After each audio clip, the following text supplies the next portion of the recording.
Bonjour à tous. Bon alors c'est vrai, la semaine dernière j'ai triché. J'avais promis de faire des tutos de peinture sans peinture et j'ai fait des tutos à l'acrylique, j'ai craqué. Donc pour ceux qui n'ont pas la chance d'avoir de peinture chez eux, on va faire un tuto au feutre. Après tout, c'est aussi une technique sympa. Et ça généralement on a plus facilement chez soi. Donc on va faire un petit paysage. Ça c'est donc la réalisation. Donc vous prenez une feuille, un crayon et des feutres. Vous trouvez toute une série de feutres qui se suivent en couleurs. Moi, j'ai fait un coucher de soleil, mais vous pouvez partir dans les bleus, les verts, vous pouvez partir dans les roses violets. Vous trouvez toute une série de feutres, mais qui fonctionnent bien. Hein. Il faut quand même que ça fonctionne. Voilà, alors vous commencez par vous faire une ligne d'horizon. Il faut toujours commencer sur un paysage par la ligne d'horizon. Attention, bien droite. Vous n'hésitez pas à vous munir d'une règle. Je veux une ligne d'horizon qui soit vraiment très très droite. Bon, bien sûr, je le dis et je le fais pas. Je fais une ligne d'horizon qui est pas droite et qui est pas à la règle. C'est pas grave. Bon, je la reprends quand même un petit peu. Voilà, une ligne d'horizon bien droite à la règle. Vous dessinez la lune, vous la dessinez assez grande. Moi, j'appuie fort, mais vous n'appuyez pas. Comme ça, on ne verra pas les coups de crayon en dessous des feutres.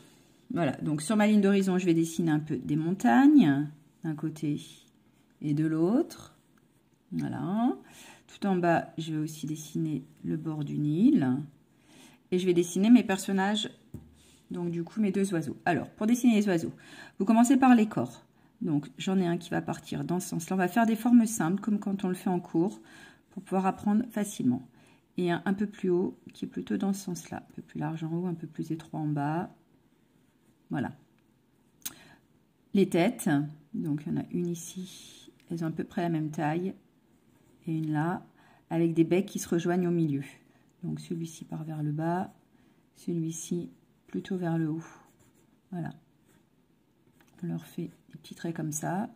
Donc celui-là a plutôt le cou comme ça tout simplement, et celui-ci a un cou qui vient comme ça, plus fin en haut. Voilà, ok. Et au niveau des pattes, je lui fais ces deux pattes comme ça. Ici, ils ont une petite épaisseur. Voilà. Et celui-ci, les deux cuisses. Une patte comme ça. Et une patte comme ça. Alors, c'est une drôle de forme, mais je vous promets, j'ai pris une photo. Donc, ils ont vraiment des pattes qui peuvent avoir cette allure-là. Une queue ici. Une queue là. Voilà, on ne va pas s'embêter plus que ça, puisque de toute façon, on va les faire en ombre. Donc, on ne va pas faire les détails, on va garder juste nos traits de construction. Ici, je fais quelques herbes, par-ci, par-là, hop, hop, et des roseaux. Voilà, tout simplement. Vous voyez, c'est pas compliqué. Vous prenez le temps, vous faites votre dessin, votre tracé, vous n'appuyez pas sur votre crayon et vous vous faites un tracé. Quand vous faites la réalisation, donc au niveau du ciel, je voudrais qu'il n'y ait pas une trace de blanc. Vous voyez, je me suis amusée à passer un peu comme des nuages, des volutes sur la lune. Vous essayez dans la mesure du possible de prendre des couleurs qui se ressemblent. Avant, vous voyez, là je suis passée du jaune au rouge, mais en passant du jaune jusqu'au orange, rose, rouge, marron, c'est plus facile, ça vous fait plus des dégradés, parce que les feutres ne dégradent pas. À moins que vous ayez la chance d'avoir des Posca ou des Pro marqueurs, et dans ces cas-là, vous pourrez faire des jolis dégradés.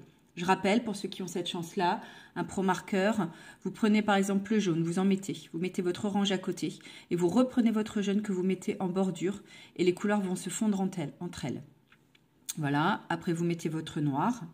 Et quand vous faites le bas, donc si vous avez un feutre noir indélébile, vérifiez avant. Faites sur une autre feuille un petit coup de crayon noir et passez votre couleur dessus.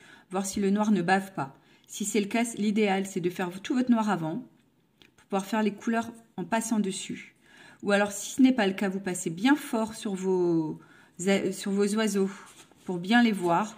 Comme ça, quand vous prenez votre feutre et que vous passez devant, vous avez votre trait qui apparaît encore. Il sera de toute façon celui-là bien caché puisque on va les faire en noir. Ne faites pas un ici et un là. Ça va se voir. Ok? Et donc dans le bas, que je travaille bien de droite à gauche, bien en horizontal puisque c'est de l'eau et que c'est plat. Là, je peux laisser des blancs pour faire un peu l'eau qui brille. Donc je laisse un grand espace ici bien net pour le reflet de la lune. Et partout, je laisse des blancs, pas trop non plus, hein.